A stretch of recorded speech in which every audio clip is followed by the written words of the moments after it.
Vamos ouvir nossa camarada Laura. E é isso, e como é que a gente vai fazer para revolucionar realmente, sabendo que esse pessoal já detém todo esse meio de comunicação e de produção da comunicação. Como é que a gente faz para revolucionar nesse momento? Eu tenho No duas opiniões Brasil, polêmicas. Duas. me Tá? conta. Algumas não vão de. Já começou com polêmica e acidentalmente o banco de alguém, não sei de qual das três pessoas que estão aí, soltou aquele punzinho de borracha, sabe? Que você mexe o bumbum e faz ou dá uma arrastadinha na cadeira e faz e aí ficou engraçado. Desculpa. Tenho duas polêmicas. Aí eu mas tudo bem, perdão aí. É só porque aproveitei a polêmica para esse momento aí. Mas sigamos. Encontra com outros companheiros. Primeira, eu cresci num período em que era muito falado mediaticamente que 5 famílias detinham o poder e o monopólio de comunicação.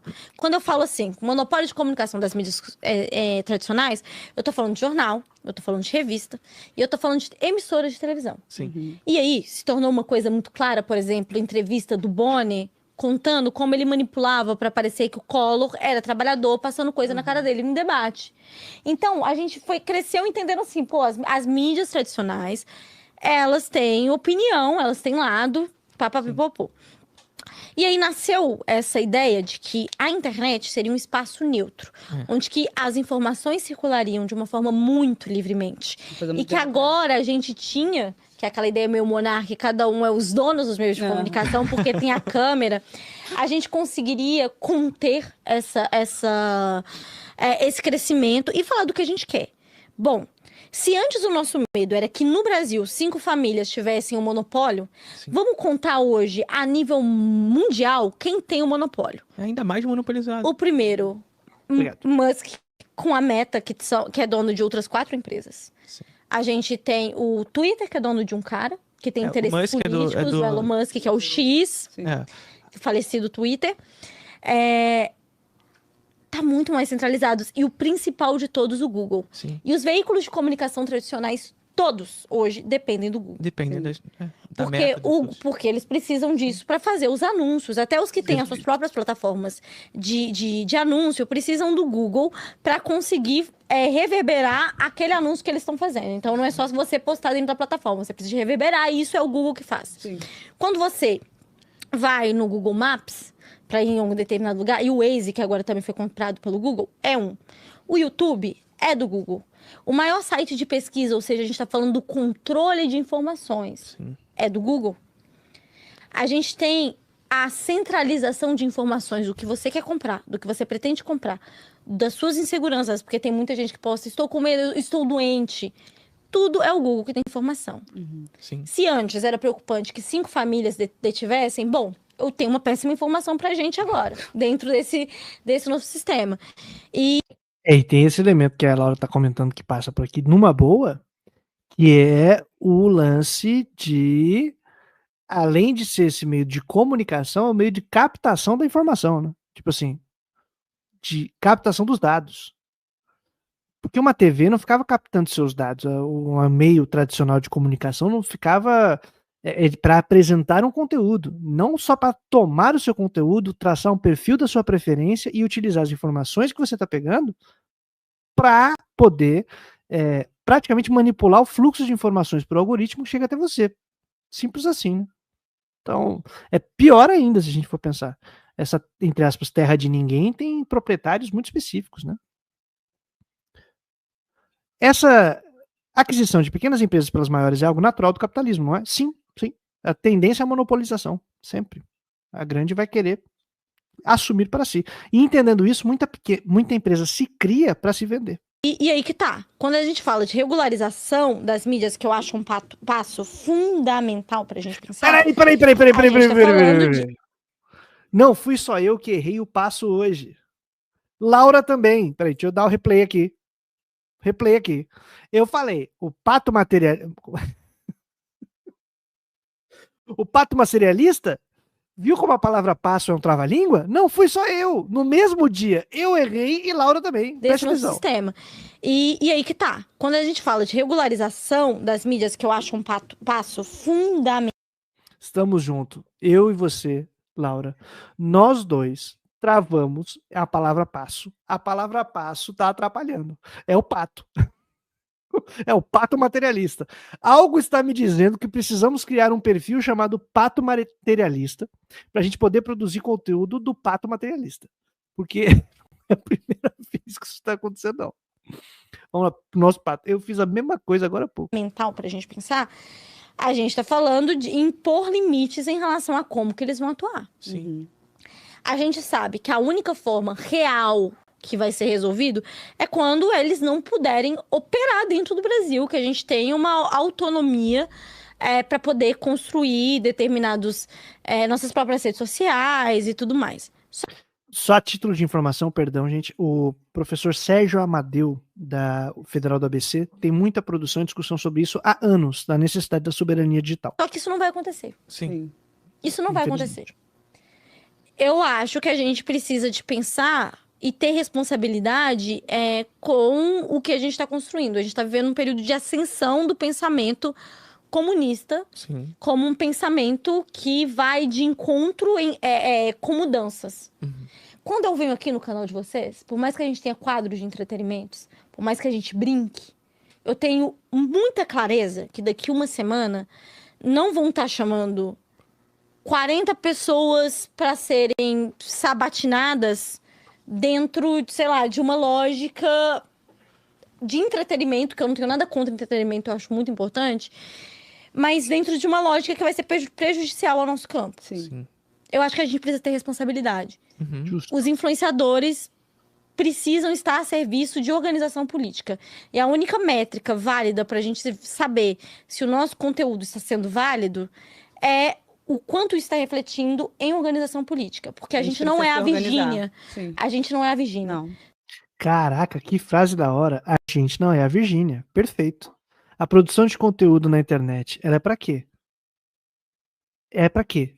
Pra gente fazer legião de seguidores, o conteúdo do entretenimento, que é importante. A gente faz aqui entretenimento. Obviamente que a gente brinca, que a gente tira onda. Mas a Laura tá falando uma coisa muito importante. A questão é o efeito na organização política. E a organização política não é vir pro meu canal ou assina a newsletter do meu partido, né? Você tá na associação do bairro, tá atuando na igreja, formando politicamente a galera, você tá mobilizando o pessoal na escola, na universidade, em casa. O que você está fazendo, né? Quais são as ações sociais que você tem feito? Quais são os efeitos que isso dá, não só no nosso papo, uma vez por semana, 2 vezes por semana, sei lá quando que vai ser. Pô, fantástico, a gente não é a Virgínia, e nem é pra ser. Esquece, né? Pelo amor de Deus. Totalmente excelente. Se a minha rede social, eu já perdi meu Instagram 4 ou 5 vezes. Sabe qual Instagram que eu sei que não cairia? Isso eu não tô falando que eu não iria nesses programas. Sim. Mas, por exemplo, o canal Espectro, que na outra semana poderia chamar um fascista pra falar que fascismo não era fascismo. Sim. Sem querer, assim, por alguma razão me lembrou chamar o Pablo Marçal, né? Aleatoriamente, assim. Chamou uns caras esquisitos lá mesmo, né? Já chamando gente esquisita. E daí dá ruim, né? Sim. Então, assim, a gente precisa de entender o terreno que a gente tá pisando e os limites de onde a gente tá indo. E saber como pisar nesses terrenos E saber também, né? como Utilizar pisar, isso como como uma utilizar, manobra. Porque eu acho que tem Sim, como. Sim, também acho. Mas eu acho que isso tem que ser pensado. Aham. E ultimamente eu tenho pensado muito nisso, assim. Qual que é o nosso papel como influenciador? E eu cheguei na conclusão de que os movimentos sociais precisam de colocar isso como uma questão do nosso tempo. Sim. É um fato. Nós nos consolidamos como uma frente de produção. Mas a Jéssica comentou algo importante aqui também, né? A gente pode aprender no conteúdo no YouTube, e mesmo na universidade, mesmo em outros lugares, a gente pode aprender muita coisa. Mas não é aqui o lance, a luta não é no espaço digital, cara. O espaço digital ele deve ser uma portinha de entrada, deve ser um espaço para você indicar para a pessoa ir para algum lugar, né? Indica para ir para alguma mobilização, para filiação, para organização no seu bairro, na sua escola, na igreja, no condomínio, né? Fazer umas paradas interessantes, tem que fazer algo, né? Mas fazer algo para além. E o fazer algo não é tipo, gente, vamos aprender sobre comunismo. Gente, ai, que ódio. Pode ser em algum momento, mas o lance é como é que a gente se ajuda a ter uma vida melhor. É isso que forma a gente politicamente. solidariedade, trabalho conjunto, apoio mútuo, e nesse processo a gente poder ir constituindo bases, né? Isso é muito, muito importante. Uhum. Como que isso vai ser usado a favor de uma organização política? Como? Porque a gente está com números grandes, assim. Mas isso está se refletindo como na vida das pessoas? Sim. O que isso está trazendo de acúmulo teórico, ou acúmulo político, que para mim é mais importante, ou formação? Porque a gente sabe que o gigante pode acordar. E eu não sou uma pessoa antes 2013. Pelo contrário, eu acho que o problema de 2013 é que a gente sou muito a favor do que a Sabrina fala. Uma crise na praxis da esquerda. Sabe, a esquerda não conseguia apontar um caminho. Sim. Só que a gente precisa apontar um caminho. Sim. A gente não pode fazer... Não pode só sair atirando, a gente tem esse objetivo. Atirando e chegando lá a gente vê o que é feito, entende? Sim. E fala excelente, retomando Sabrina. Pô, a Sabrina também faz um trabalho maravilhoso, né? Sabrina Fernandes. Acho que ela também foi meio, né, de conteúdo para muita gente se aproximar da esquerda. Então agradeço muito a Sabrina pelo trabalho dela. Mas isso que a Laura falou é muito importante, cara. Que negócio da hora. Não adianta só ficar aqui no criticismo criticante da crítica da anticrítica criticante. Qual é o caminho que eu aponto? E o caminho que eu aponto não é me bota lá, né? Bota lá que eu sei jogar. Não, mano. É outra coisa. Inclusive, os caminhos mais importantes que a gente tem, e a gente não bota fé nisso, é no dia a dia da vida da classe trabalhadora. É no dia a dia, junto com as pessoas no dia a dia. É aí que a gente se aproxima, é aí que a gente se fortalece. Em organizações comunitárias, no modo de atuar e ser no mundo. Inclusive de ser uma pessoa legal, tá? Eu sou um apelante da seja uma pessoa legal. As pessoas vão te ouvir se você for uma pessoa agradável. Você tá junto. Então, assim, tenta ser gente boa, tenta trocar ideia, sabe? Tenta ser uma pessoa que tá ali pra dar uma força quando alguém precisar.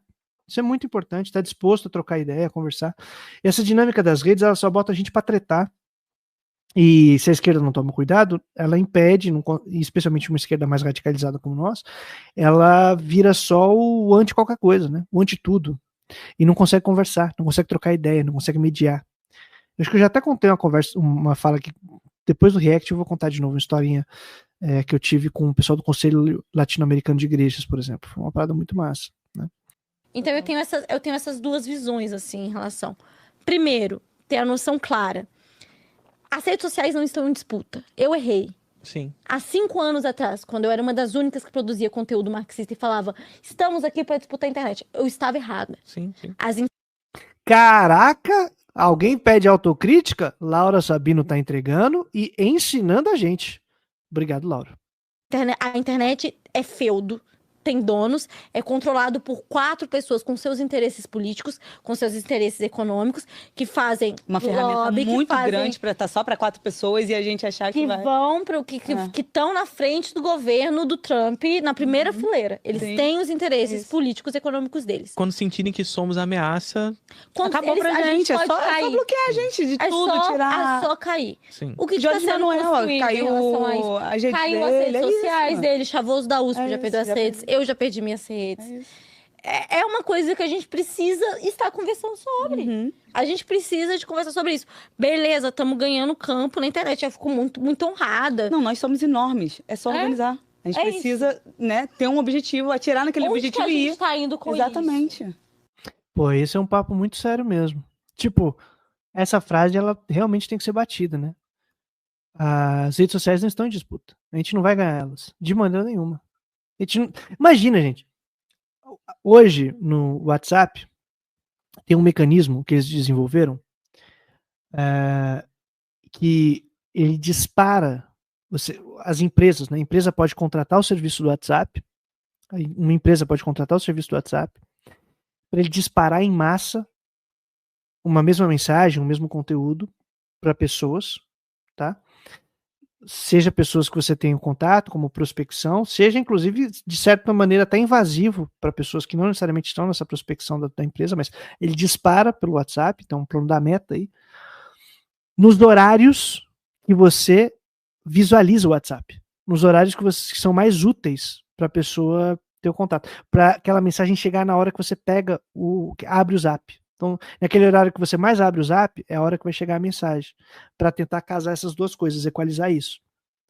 Então, a meta é desenvolver uma parada que é quando você tem o hábito do usuário, ao abrir o WhatsApp, receber uma mensagem na hora, para que seja visualizada. Cara, isso é bizarro. Como é que eu disputo isso? Não disputo, meu irmão. Você vai contratar o serviço da Meta para poder espalhar comunismos? Não, mano. E aí, imagina, gente, tem toda a razão, não tem como disputar, não é disputa das redes, a gente não vai disputar as redes.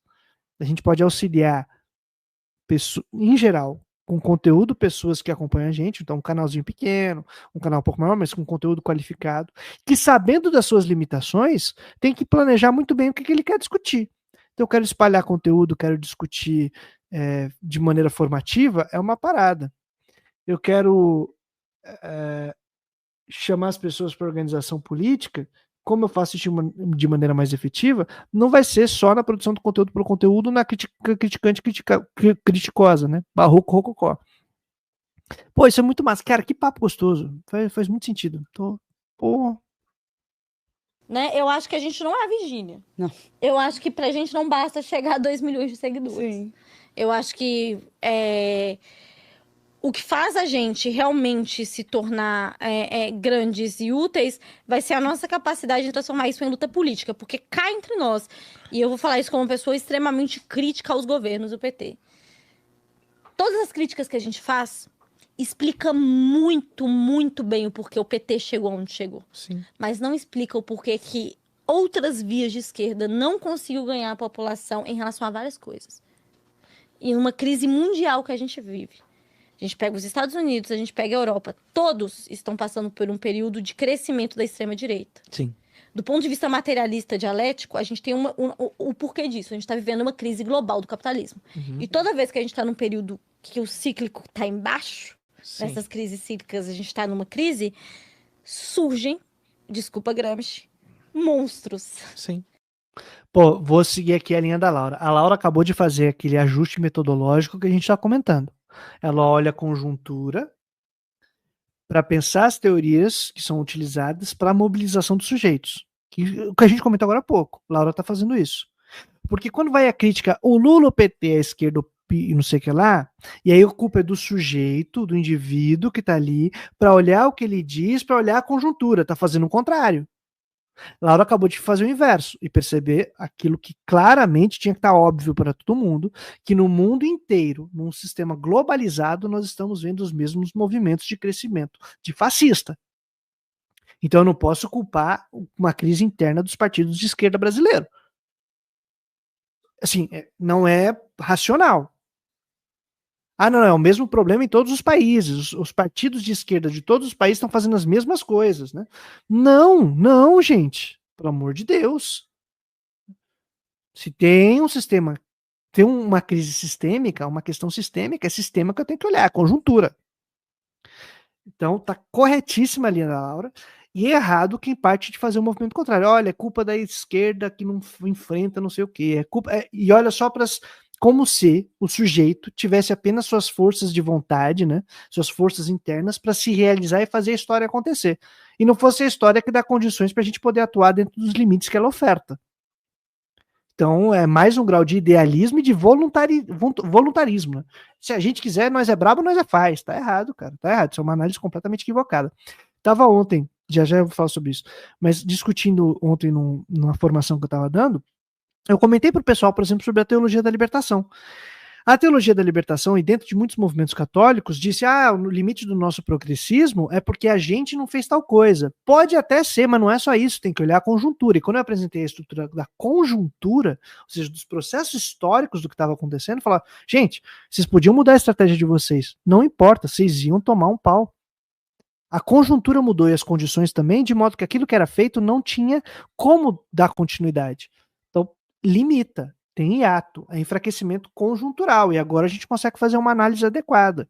Não é só se culpabilizar e falar, isso aí é porque vocês não sabem fazer direito. Muitas vezes nós temos péssimas estratégias, mas as estratégias também estão vinculadas às condições.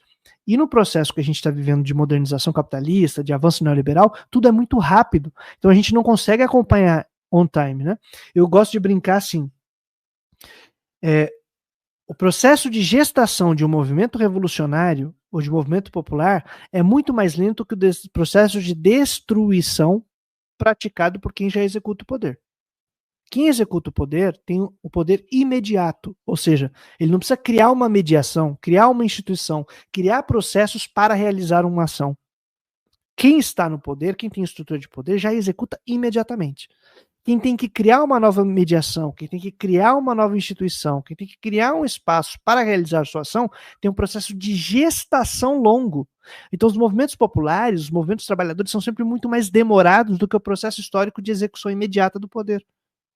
E a gente tem que entender isso para saber os tempos das coisas e como a gente se enquadra nesse jogo. Certo? Estou de acordo com a camarada Laura. E a gente tem que lidar com os monstros do nosso tempo. Sim. Quais as respostas que a gente vai encontrar para lidar com os monstros do nosso tempo?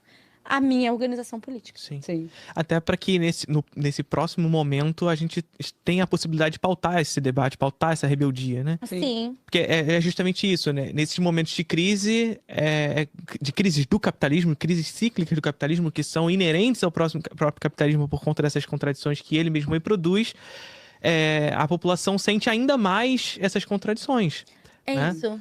E aí, nesse momento, é aquela parada que eu falei. O liberal, a cultura hegemônica, ela é muito eficaz em encontrar o sintoma, né? Em mostrar, olha aqui, tem um problema. O problema existe. E a gente sabe que ele existe, né? Sabe o que eu acho? Só que o problema é tornar o sintoma a causa, né? Difícil pra gente, porque a direita consegue achar soluções muito simples para problemas que são extremamente difíceis de serem lidados. Sim. Quando você pensa em tráfico de drogas hoje, a gente está falando de esquema com agronegócio, com a Faria Lima. Sim. Faria um processo Lima, gigantesco. sabe? A gente está falando de um processo gigantesco que vai a Senado, a Congresso. Não é uma coisa simples que vira e fala assim, mata a pessoa que aparece nos noticiários vendendo a droga. Você cria uma falsa sensação. Porque esses discursos imediatistas é o que vende, é o que as pessoas É o que causa segurança. Sim. E a história que eu contei quando eu fui no Dessa Letra, eu vou contar aqui de novo. Um companheiro torturado na ditadura um dia me contou uma história fictícia que eu acho que é um guia pra gente que é de esquerda. Que eles falam o seguinte... Há muito tempo atrás, vamos pensar numa comunidade em que crianças começam a aparecer na cachoeira. E essas crianças estão se afogando na cachoeira e ninguém sabe o que está acontecendo. Sim. Eles começam a se organizar e falar assim... Todo dia uma pessoa diferente vai ficar lá dentro da água para poder tirar uma criança. Fazer à noite, de dia, vamos organizar dessa forma. Até que um dia um cara levanta, no meio do turno dele, e fala... Não vou mais ficar aqui. E todo mundo se revolta. Vira pra ele e fala... Cara, as crianças estão morrendo. Você é a favor da morte das crianças na cachoeira, afogadas? E ele fala... Eu vou subir lá em cima pra ver quem tá atacando. Sim. As crianças lá de cima. O papel da esquerda é ver quem está atacando lá em cima as crianças. Sim. Só que essa resposta é menos imediata do que separar um tanto de gente por dia pra pegar as crianças que já estão se afogando. Sim. Entende? É justamente isso. A galera da direita, ela olha para as crianças que estão ali embaixo e fala, olha só, tá vendo? O problema tá aqui. O problema tá aqui. O problema é quem tá vendendo a droga. E a gente não nega que o problema tá... Sim, existe esse problema. Mas você precisa ver o contexto geral para você poder atuar de forma efetiva. Exatamente. Por que isso tá acontecendo? Sim. Excelente, excelente. Muito bom, muito bom, muito bom. E tem esse lance aí, que a gente comentou, acho que termina com isso, né? Uma coisa é o tempo de gestação, outra coisa é o tempo de execução do poder imediato. Então, realizar algo que eu já tenho. Cara, essa percepção da diferença dos tempos foi quando eu estava fazendo minha pesquisa de mestrado. E aí eu falei, caraca, mano, isso é meio óbvio, mas é difícil a gente perceber, né? Para a gente poder realizar qualquer projeto, a gente tem que criar instituições. Tipo, um coletivo. A gente tem que criar mediação das nossas relações. Criar uma instituição demora muito. É complicado, né? Você, gesta por muito tempo para poder colocar o negócio aqui feito. Existindo uma instituição, é inevitável que ela atinja seus limites, porque toda instituição produz efeitos intencionais e não intencionais. Efeitos positivos intencionais e efeitos negativos não intencionais. E efeitos negativos intencionais e positivos não intencionais. As coisas acontecem assim, elas são complexas. Então essas instituições, elas vão precisar mudar, elas não podem ser eternizadas, elas constantemente precisam de mudança, porque as instituições se tornam espaços de realizar aquilo que elas não queriam, então elas se corrompem, né? E quando acontece isso, essa instituição ela precisa ser reformada, transformada ou revolucionada, precisa de um novo processo de mediação. E esse processo também é gestacionário, ele demora. Só que se tem alguém já executando o poder na instituição, ele faz imediato, ele não precisa criar o meio, criar a mediação, ele executa. E a gente, para poder fazer os nossos projetos populares, tem que criar essa mediação, tem que criar esse meio. Demora. Os tempos são distintos de organização dos trabalhadores e de execução de poder. Distintos. E a execução de poder, ela não é para sempre. Então, a classe trabalhadora tomou aqui as instituições e agora somos os responsáveis por dirigir o processo social. Ótimo. Essa efetividade tem tempo limitado. Ela não dura para sempre. Ela é limitada. Porque necessariamente as condições mudam, as situações elas se transformam e aquilo que você estava fazendo não cumpre mais o propósito inicial, então vai precisar mudar. Mesmo nós, enquanto trabalhadores e trabalhadoras, grupos que são representativos, que organizarem instituições, vai ter limite e a gente tem que ter consciência disso para poder saber conduzir no processo histórico as transformações necessárias para a realização dos nossos projetos. A gente não pode confundir estar no poder, estar executando o poder, com o comunismo, com o horizonte que a gente deseja. Não é a mesma coisa. Sabendo essa distinção, a gente vai ser muito mais ligeiro e inteligente para tomar decisão. E para fazer análise da realidade, obviamente. Aqui, ó. Faça como nosso querido Fazer o Watch, fazer o quê? Que é ser, e entre para a membresia do nosso canalzinho, que você pode participar do nosso grupo exclusivo do WhatsApp. Sim, nós temos um grupo exclusivo da primeira igreja barista do YouTube, que é a primeira igreja barista do WhatsApp. Porque assim como as primeiras igrejas de qualquer coisa, é a primeira igreja daquele local, daquele território. E aqui estamos em espaço virtual, então é a primeira igreja barista do YouTube, primeira igreja barista do WhatsApp, em breve surge do Instagram, em breve surge de outro lugar, porque a gente vai ocupando, deprimente. Dito isso, se você vira membresia aqui do canal, você tem acesso a conteúdos exclusivos. Os cursos que a gente tem ofertado, tipo o curso Marxismo e Religião, Evangélicos e Política no Brasil, como fazer o seu projeto de pesquisa, mais um monte de outras coisas interessantes, pra quem gosta de leitura bíblica comunitária, essas paradas todas, tá chegando conteúdo novo aí também. E histórias que a gente vai contando completamente aleatórias, mas muito interessantes, que podem contribuir de alguma maneira, além da nossa rádio criticante, que deve ter mais de 25 episódios. Então, assim, por exemplo, o curso Marxismo e Religião, mais de 9 horas de conteúdo ali, gratuito. Quer dizer, não é gratuito. É para quem é membro aqui do canal, R$ 4,99, que é o preço mínimo que o YouTube cobra. É o preço de um expressinho, um expresso que você gosta de tomar. Então cola aí com a gente, ajuda, fortaleça aqui o nosso canalzinho, porque vale muito a pena e pra gente poder continuar ativo, já que somos completamente independentes aqui, tentando espalhar a palavra. Também não esquece de se inscrever aqui, dá aquela curtida, comenta, espalha, compartilha a palavra por aí, porque a gente pretende seguir trazendo a boa nova todo dia útil até a vitória final.